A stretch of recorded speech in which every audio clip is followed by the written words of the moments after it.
Shadrach, Meshach, and Abednego, they decided to worship God. And they said they shall not bow down to the golden image. Now, they were reported, oh, some Jews, Lord, you gave a command that when we hear the sound, we shall all bow down and worship the image. But Akawambia, no. When they were being brought to the king, and they were asked, is it true that you never worship the golden image which I set up?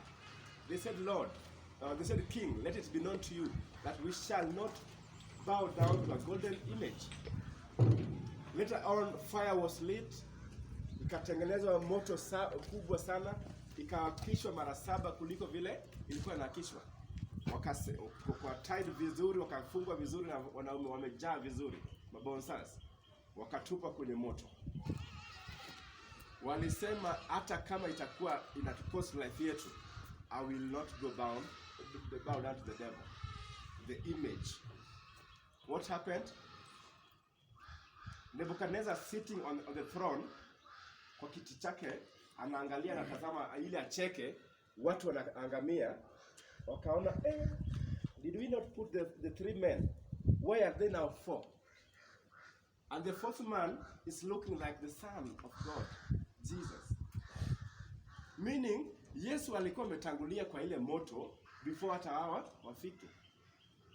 So he was there. Jesus was with them. Aka make sure ile chains akatoa, akafungua, wakakuwa free, wakakuwa loose, and they were dancing and they were cheering and they were happy. And they were not feeling like they are on the fire. But now God rescued them. Nebuchadnezzar kashtuka, kashangaa, how comes they are not burning? Then a command was released. Let them come out. Akawambia Shadrach, Meshach, and Abednego, come out. When they came out, the Bible records that hata nywele zao hazikukunjwa na moto. Nguo zao zote vile waliingia ilikuwa instant, hata ile moshi hawakuwa nayo. That's how God can protect those whom he loves. Those who dwell under his shadow. That can only happen if you love God. What about Daniel? Daniel pia alikaidi mambo ya Nebuchadnezzar. Akamwambia, no, I will not worship the idols. I will not do the things you want me to do. Akatumbukizwa ndani ya nini? Shimo la lions. Ikafunikwa ili akufe pale. What happened in the morning? The king went there and opened that tomb, that lion den. Akashout, Daniel, are you still there? Is your God, is the Lord you continue serving? Has he helped you? Then Daniel said, yes, Lord, yes, King. My God sent his angels and shut the mouth of the lions. They did not touch me. Then alitolewa nje. Kutolewa nje and celebrate. The king also got amazed. My friends, if you don't allow God to be your shadow, if you don't allow God to be your king, many things will happen to you. Many distractions shall come to your life. As I end, those who dwell under the umbrella of God shall see their enemies scattered. Their enemies who plan evil against them will scatter. The Bible says, love your enemies, pray for them so that they may see the goodness of the Lord. God will prepare a table in front of your enemies. Don't fight them. The war we are fighting is not carnal. We are not fighting carnally. We are fighting spiritually.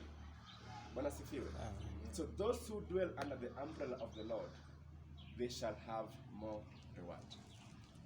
As I wind, just on a normal altar call, those who want to be born again today, this is your chance again.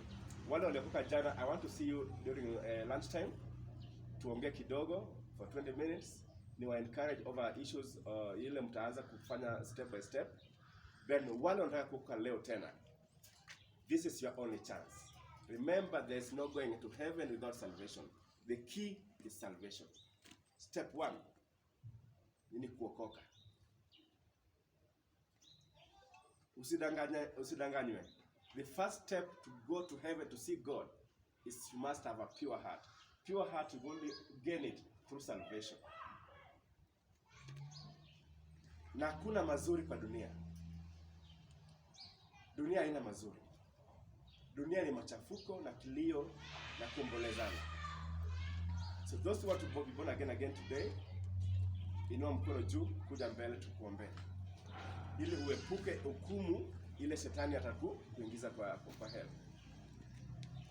Is there anyone who want to give his life to Jesus? Who want to surrender his life to Jesus again today? One more chance. Is there anyone? Sawa. There's no one. I've put myself on the judgment day. Nimesha clear my path. The Bible says in Jeremiah that if you say to them the truth and they do not run from their iniquities, ni mimi nimenawa, si ndio? Mimi nimenawa. If judgment comes upon your life, it is now you. But those who have surrendered their life to God, they will inherit the kingdom of God. Be blessed and thank you.